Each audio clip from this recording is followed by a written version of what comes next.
नमस्कार, जय हिंद दोस्तों। स्वागत है आपका आज की इस क्लास में। आज की क्लास में मैं आपको बताने वाला हूँ इंग्लिश के बहुत ही महत्वपूर्ण क्वेश्चंस। ठीक है, अगर आप भी इस बार क्लास 10th का बोर्ड एग्जाम का पेपर देने वाले हैं तो आज की क्लास आपके लिए बहुत ही महत्वपूर्ण होने वाली है। ठीक है, आज की क्लास में मैं आपको बताऊंगा कि कौन से प्रोज और पोएट्री से मिला करके लॉन्ग और शॉर्ट आंसर आने वाले हैं। ठीक है, और आज मैं आपको लगभग 15 से 20 ऑब्जेक्टिव क्वेश्चन भी करवाने वाला हूं। इसका मतलब आज की क्लास आपके लिए बहुत ही महत्वपूर्ण है, तो वीडियो को लास्ट तक भैया जरूर देखना। ठीक है, वीडियो को लास्ट तक जरूर देखिएगा। अगर चैनल पर नए हैं तो सबसे पहले चैनल को सब्सक्राइब जरूर कर लेना और वीडियो को अपने दोस्तों के पास भी शेयर करना ताकि वो भी इसका लाभ उठा सके। ठीक है, तो 1 मार्च को बिल्कुल यही पेपर आने वाला है, सेम इसी तरह का क्वेश्चन आने वाला है। चूंकि आज जितने भी प्रश्न मैंने लिए हैं ये लगातार आपके बोर्ड एग्जाम में पूछे जा रहे हैं और इस बार भी पूछे जाएंगे, तो वीडियो को लास्ट तक बहुत ही ध्यान से देखिएगा। ठीक है, तो चलिए हम क्लास की शुरुआत करते हैं। सबसे पहले कुछ ऑब्जेक्टिव क्वेश्चंस हम पढ़ते हैं, जिसमें सबसे पहले है कि I always go to the park on the weekend. ठीक है, यानी कि मैं हमेशा पार्क में जाता हूँ वीकेंड यानी छुट्टियों के समय। ठीक है, तो ये जो पार्क आया है भैया, पार्क ये नाउन है, वर्ब है, प्रोनाउन है या एडजेक्टिव है। ठीक, तो प्रोनाउन का मतलब सर्वनाम हो गया, वर्ब का मतलब क्रिया हो गया, एडजेक्टिव का मतलब विशेषता हो गया, यहाँ पर होगा नाउन। ठीक है, क्योंकि नाउन की परिभाषा आपने पढ़ा है, किसी व्यक्ति वस्तु स्थान के नाम को संज्ञा कहते हैं। तो पार्क क्या है? पार्क एक स्थान है और पार्क एक स्थान है तो इसलिए क्या हो जाएगा? नाउन हो जाएगा। नेक्स्ट क्वेश्चन हम समझते हैं कि those flowers are very beautiful, how much do they cost. ठीक है, अब वेरी ब्यूटीफुल, ब्यूटीफुल मतलब क्या होता है? सुंदर। तो फूलों की विशेषता बता रहा है। ठीक है ना, इस फूलों की सुंदरता के बारे में यानी फूलों की विशेषता बता रहा है, तो विशेषता यानी कि एडजेक्टिव हो जाएगा। ठीक है, ब्यूटीफुल क्या हो जाएगा? एडजेक्टिव हो जाएगा। एडजेक्टिव मतलब विशेषता हो जाएगा। ठीक है, अगला प्रश्न आपका है He drove his car very slowly down the mountain road। ठीक है, तो ये हो जाएगा भैया एडवर्ब। ठीक है ना, एडवर्ब विशेषण हो जाएगा। ठीक है ना, विशेषण। स्लोली मतलब धीरे चलाना। ठीक है, ये विशेषण हो जाएगा। आप मैं उम्मीद करता हूँ कि ये वीडियो आपको बहुत ही अच्छा लग रहा होगा। अभी तक आपने चैनल को सब्सक्राइब नहीं किया है तो प्लीज़ सबसे पहले आप चैनल को सब्सक्राइब भैया ज़रूर कर लीजिए ताकि मेरे आने वाली हर क्लास की नोटिफिकेशन सबसे पहले आप तक पहुँचती रहे। अगला क्वेश्चन देखिएगा कि जुलाई is the favourite month of the year, यानी कि जुलाई जो है वो पसंदीदा महीना है किसका? एयर यानी वर्ष का। ठीक है, तो ये क्या हो जाएगा? एडजेक्टिव यानी विशेषता हो जाएगी। ठीक, अगला है I working all afternoon and have just finished assessment. ठीक है, जो कार्य हो गया वो समाप्त हो चुका है और समाप्त हो चुका था कार्य, इसका मतलब हुआ कि यहाँ पर लगाएंगे हैड बीन, यानी ये पास्ट परफेक्ट टेंस में जाएगा। सीता और हर ब्रदर, सीता और उसका भाई। ठीक है, टू बी ब्लेम्ड, एक दूसरे पर आरोप लगा रहे हैं। तो सीता और उसका भाई यहाँ पर 2 लोग हैं और 2 लोग हैं तो इसका मतलब यहाँ पर आर लगेगा।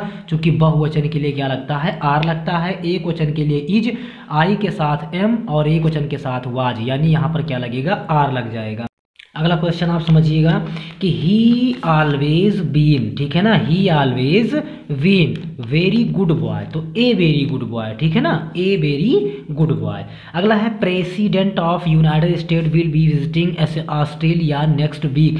तो भैया प्रेसिडेंट मतलब क्या हो गया? राष्ट्रपति। और जब किसी बड़े व्यक्ति का नाम लिया जाए या किसी बड़े स्थान का नाम लिया जाए तो वहाँ किससे शुरुआत करते हैं? दा से शुरुआत करते हैं, इसलिए यहाँ पर क्या करेंगे? दा कर देंगे। अगला है कि he drive at a speed of 18 miles hour. ठीक है, यहाँ पर घंटे आ गया, समय आ गया, तो घंटे आया, आवर आया, यानी कि एन आवर होगा, ए आवर या द आवर नहीं होगा, एन आवर हो जाएगा। ठीक है, अगला क्वेश्चन आपका होगा select the word with correct spelling.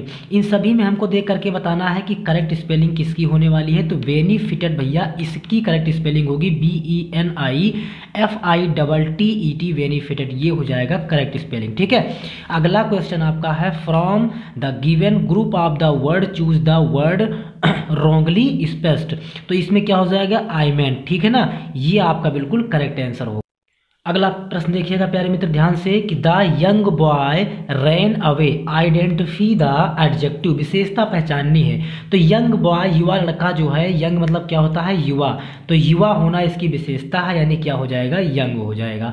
अगला सी live in Mumbai for her studies identify the verb. Verb मतलब क्या होता है भैया, क्रिया होता है। वर्ब मतलब क्या होता है, क्रिया। तो इसमें हमको पहचानना है क्रिया। तो सी लिव्स, लिव्स मतलब क्या होता है, रहती है, वो रहती है। तो रहना क्या है, क्रिया है, यानी कि क्या हो जाएगा, लिव्स। ठीक। अगला है ही इज सफरिंग। सफरिंग तो आपने एप्लीकेशन पढ़ा होगा, सफरिंग फ्रॉम फीवर। क्या पढ़ा, सफरिंग फ्रॉम फीवर। यहाँ पर क्या हो जाएगा, फ्रॉम हो जाएगा। अगला है the boy help to the blind man, यानी कि जो लड़के हैं वो अंधे आदमी की सहायता करते हैं।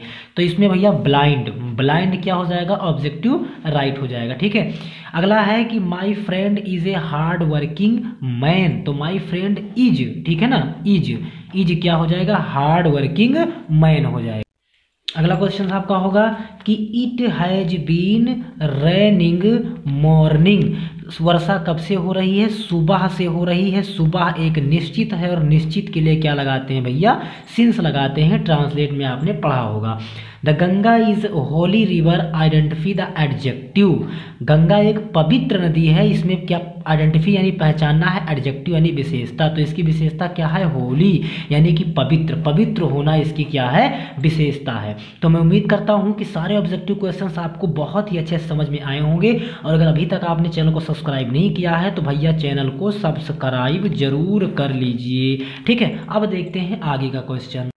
तो कुछ महत्वपूर्ण शॉर्ट आंसर मैंने लिए हैं जिसको आप बहुत ध्यान से देखेंगे और समझेंगे। वीडियो को लास्ट तक देखिएगा, सारे क्वेश्चन आपके लिए बहुत ही महत्वपूर्ण होने वाले हैं। और सिर्फ इतना ही आपको पढ़ करके अपनी बोर्ड एग्जाम में जाना है, इसके अलावा कुछ भी नहीं पढ़ना है। ठीक।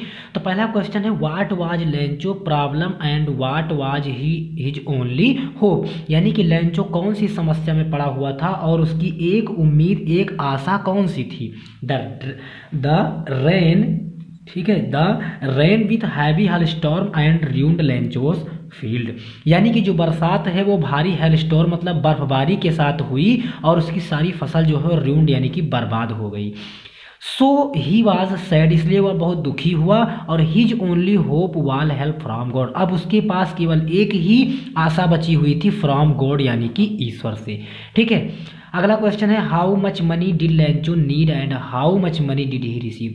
यानी कि लेंचो को कितने पैसों की आवश्यकता थी और कितने पैसे उसको मिले। ठीक है, ये अगला क्वेश्चन है। तो लेंचो नीडेड 100 पैसे, लेंचो को 100 पैसों की जरूरत थी। 100 पैसे यानी 100 पैसों की जरूरत थी। टू सो मतलब बीज बोने के लिए, हिज फील्ड अपने खेतों में, अगेन माने दोबारा अपने खेतों में बीज बोने के लिए, एंड टू लिव अंटिल और जीवित रहने के लिए, द नेक्स्ट क्रॉप जब तक उसकी अगली फसल ही नहीं आ जाती है। He received only 70 पैसेस। ठीक है, लेकिन उसको केवल 70 पैसे ही मिले। ठीक है ना। अगला क्वेश्चन हम समझते हैं कि what promise does Mandela make in the beginning of opening of his catch talking speech. Mandela ने कौन सा वादा किया था बातचीत करते हुए। तो Mandela thanks all in the international leaders guest as call it an association of joy and victory and justice. ये हो जाएगा वेरी मोस्ट इंपॉर्टेंट क्वेश्चन आपकी बोर्ड एग्जाम के लिए है, कई बार पूछा जाने वाला प्रश्न है, तो बहुत ही ध्यान से भैया इसको भी याद कर लेना। अगला question what twin obligation does Mandela mention. तो इसका आंसर होगा Mandela mention that every man has twin obligation, one is toward his family, parents, wife and children and another people. ठीक है, ये नेक्स्ट क्वेश्चन आपके लिए होगा जो कि बहुत ही महत्वपूर्ण होने वाला है। ठीक। अगला प्रश्न समझते हैं why does Anne want to keep diary. यानी कि जो एन है वो अपने पास डायरी क्यों रखना चाहती है। तो प्यारे मित्र, Anne want to keep diary as she did not have a friend. Anne अपने पास डायरी क्यों रखना चाहती है, क्योंकि उसका कोई भी मित्र नहीं है, इसीलिए वह अपने पास डायरी रखना चाहती है। अब समझते हैं अगला प्रश्न प्यारे मित्र। अगला क्वेश्चन कि how did Anne justify her being chatter box in her essay. ठीक है, तो इसका आंसर होगा कि she gave 2 argument to justify her chatter box, one that chatting is students trades and another reason that nothing. तो ये question भी आपके लिए वेरी मोस्ट इंपॉर्टेंट है। आज मैं जितने भी क्वेश्चन आपको बता रहा हूँ ये सभी क्वेश्चन आपके लिए बहुत महत्वपूर्ण है। तो एक क्वेश्चन को बिल्कुल ध्यान से देखिएगा, पढ़िएगा और समझिएगा। इसके अलावा आपको कुछ भी नहीं पढ़ना है। अगला क्वेश्चन आप ध्यान से देखिएगा, what is the main crop of Coorg. ठीक है, तो इसका आंसर होगा the main crop of Coorg is coffee after monsoon the air breath of invigorating coffee with coffee east and Bangalore. ठीक है ना, ये हो जाएगा। नेक्स्ट क्वेश्चन हमारा होगा कि why does the conductor call Valli madam. ठीक है, तो इसका आंसर होगा Valli is time to behave more nature than hers, she is time the look over confident and smart, the conductor is amused at her behaviour. ठीक है, तो ये 7 से 8 शॉर्ट आंसर थे जो मैंने आपको बताए, और इतने ही शॉर्ट आंसर आपको पढ़ करके जाने हैं, इसके अलावा कोई भी शॉर्ट आंसर आपको नहीं पढ़ना है। अब मैं बताता हूँ कुछ लॉन्ग आंसर जो कि आपके बोर्ड एग्जाम के लिए इंपॉर्टेंट है। ये लॉन्ग आंसर जो कि प्यारे मित्र आपकी बोर्ड एग्जाम के लिए बहुत ही महत्वपूर्ण है कि हु आज लेंचो, मतलब ये वेरी मोस्ट इंपोर्टेंट, लगातार हर बार पूछा जाने वाला प्रश्न है कि हु आज लेंचो, लेंचो कौन था, why did the write a letter to God, उसने ईश्वर के लिए एक पत्र क्यों लिखा, who received the letter and what did he do, वो पत्र किसे मिला और उसने क्या किया। तो आंसर है कि लेंचो आज a hard working farmer, Lencho एक कठिन परिश्रम करने वाला किसान था, विद ए लार्ज फैमिली, जो अपने परिवार के साथ रहता था। Once the much needed and pleasant rain was followed, एक बार उसे बरसात की जरूरत पड़ी, बाई वेरी हैवी हाइलस्टोन, लेकिन जो बरसात हुई वो अधिक तेजी के साथ और बर्फबारी के साथ हुई। देयरफॉर, यानी कि जबकि the corn standing in the Lencho's field is totally destroyed, यानी कि कॉर्न यानी कि जो फसल थी, स्टैंडिंग माने खड़ी हुई, इन लेंचो माने लेंचो की फील्ड मतलब खेतों में, जो उसके खेतों में फसल खड़ी हुई थी, ही वाज टोटली, यानी कि वह पूरी तरह से डिस्ट्रॉयड यानी बर्बाद हो चुकी थी। Nothing was left for the poor Lencho, यानी गरीब लेंचो के लिए कुछ भी नहीं बचा, एंड हिज फैमिली, और उसके परिवार के लिए। सो ही, यानी अतः रोट, लिखा ए लेटर, अतः उसने एक पत्र लिखा, टू गॉड यानी ईश्वर के नाम, अतः उसने ईश्वर के नाम एक पत्र लिखा। आस्किंग, और पूछा, him for 100 pesos in order to sow his field again and live until the new crops, उसमें उसने 100 रुपये 100 पैसे मांगे, जिससे कि टू सो हिज फील्ड, वह अपने खेतों में दोबारा बीज को बो सके, और जब तक नई फसल ना आ जाए तब तक वो अपनी जीविका चला सके।